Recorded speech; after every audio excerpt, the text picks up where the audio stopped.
Solidariedade é não, senhor presidente.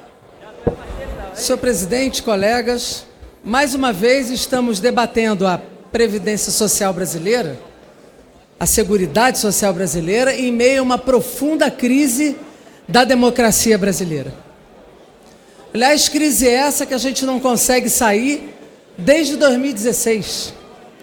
De lá para cá, há uma profunda mácula na Constituição brasileira, mácula essa que só vem se ampliando, não só com o impeachment, golpe da presidenta Dilma, posterior prisão do presidente Lula, o assassinato de Marielle, depois, com tudo que nós vivenciamos com a eleição do atual presidente, e esse presidente que vem não só negando a realidade brasileira, nega a fome, defende o trabalho infantil, nega a ciência, as artes, demite quem quer e como quer, substitui membros da Comissão da Verdade, inclusive membro do parlamento que aqui foi escolhido, e faz desse país como se fosse o quintal da sua casa, desrespeitando todos os critérios constitucionais e legais.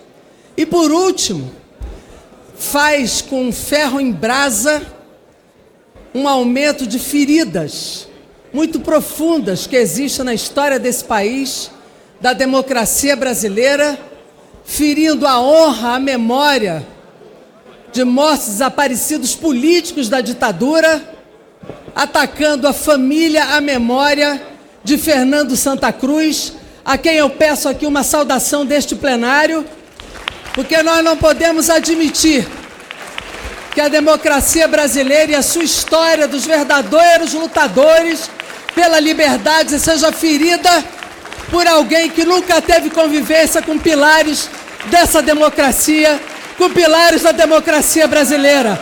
A nossa homenagem a todos os mortos desaparecidos políticos da ditadura militar. E quero fazer aqui, vocês não deveriam se comportar assim, porque vocês estão aqui no voto popular, porque esses morreram e deram suas vidas para que vocês pudessem ter eleições nesse país. E eu quero aqui fazer, inclusive, uma homenagem à Dona Elzita. A Dona Elzita, que morreu com mais de 100 anos, a mãe de Fernando Santa Cruz, que em toda a sua vida nunca mudou de endereço, nunca mudou o seu telefone, aguardando que em algum momento o seu filho pudesse voltar, ou que a resposta alguma de suas centenas de cartas pudessem ter retorno no seu endereço, ou que algum telefonema desse notícia do seu filho, que foi assassinado pela repressão da ditadura militar, repressão do Estado brasileiro.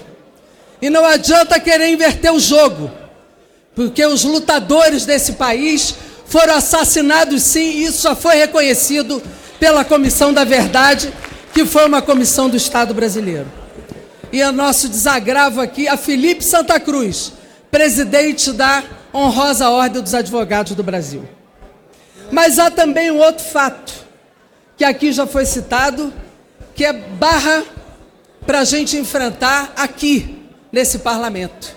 E que eu espero também que o Supremo Tribunal Federal e que o sistema de justiça desse país enfrente, que é a denúncia de como se construiu a Operação Lava Jato para a perseguição política, para um projeto de poder político, e que cada vez mais vai ficando demonstrado pelas denúncias do Intercept e nas suas parcerias, que hoje, inclusive, com El País, demonstram que foi a atuação do procurador Deltan Dallagnol.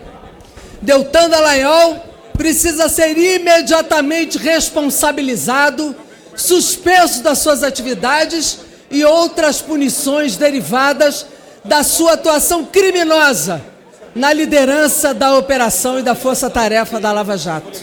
Ora, ele não apenas fez o que estava fora da sua competência como um procurador de primeira instância, não apenas ele colocou em xeque ministro do Supremo Tribunal Federal, mas ele colocou sob suspeição a própria Procuradora-Geral da República, Raquel Dodge. É bom que a gente coloque essas questões aqui, porque tudo isso coloca em questão a democracia brasileira. Não apenas os que já foram condenados sem provas, mas os que ainda poderão ser. E muitos estão dentro desse parlamento. Muitos estão por aí na sociedade brasileira. Cidadãos comuns, sem mandato. Cidadãos comuns que estarão diante do sistema de justiça esperando que um juiz seja imparcial.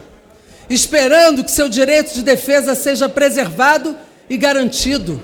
Esperando, de fato, que haja um equilíbrio entre acusação e defesa e que o juiz imparcialmente tome uma decisão. Esse conluio estabelecido terá que, obviamente, ser analisado caso a caso. Não se trata aqui da libertação geral de criminosos. Isso é uma narrativa que só os idiotas acreditam. É uma narrativa para enganar a população brasileira. Mas o povo não é idiota e não é bobo. O povo sabe que não se trata disso. Se trata aqui de se preservar o direito de defesa e o direito da cidadania brasileira. Portanto, seu Deltan Dallagnol, o senhor me pareceu em outras divulgações muito seduzido pelos seus ganhos financeiros, por fora inclusive da sua atividade como procurador, nas palestras, nas fundações criadas, nos dinheiros desviados da Petrobras, que Vossa Excelência ou Vossa Senhoria tratou de arrumar nas suas fundações, mas agora sua máscara caiu verdadeiramente. E espero sinceramente que o Supremo Tribunal Federal, o sistema de justiça brasileiro, tome uma atitude concreta da punição aos seus crimes, ou pelo menos lhe afaste imediatamente para que o senhor seja realmente investigado neste processo. E por fim dizer, neste encaminhamento concreto, que a liderança da minoria, que os partidos de oposição que a compõem, encaminharão a obstrução, porque nós queremos, de fato, fazer com que esta reforma da Previdência seja vista pela sociedade brasileira como uma reforma que recai sobre os pobres desse país. Não há combate a privilégio.